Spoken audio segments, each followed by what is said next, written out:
আল্লাহ ঘৃণা করে, আপনারাও ঘৃণা করো। কে নাকি আগুন থেকে নিব্বো জিলের পানি দেয়া, এইটা একটা ব্যবস্থা আছে।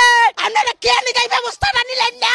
গুলশান মানেতে মানুষ থাকে, আমরা কি বস্তিতে মানুষ থাকি না? আমরা বস্তি যদি মানুষ থেকে যাই তাহলে আমাদের কি সেবা কই? কিছুই নিয়ে আমার পেটে খালি মাইয়া ডরে নিয়ে আয় পড়ছি।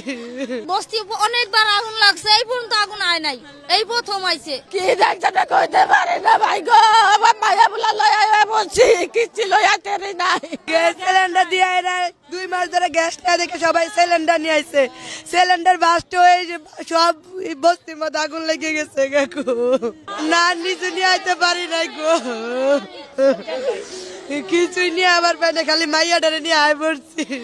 চাবি আসে না, কেউ আসে না। আগুন লাগছে আপনার মনে করেন 5টার দিকে আমরা ঘরের ভিতরে বয়ে রয়েছি, এর ভিতরে যারা গার্মেন্টসে চাকরি করে দৌড়ায় কইতাছে যে আগুন লাগছে, আপনারা সবাই পোলাপান নিয়ে বাইরেন। আমরা কিচ্ছু নিতে পারি না, যার যার বাচ্চা নিয়ে দৌড়ায় ঘর থেকে বাইরে পড়ছি 5টার দিকে। না আমরা এই পর্যন্ত ফায়ার সার্ভিস দেই নাই, আমরা কেমনে নিমামু?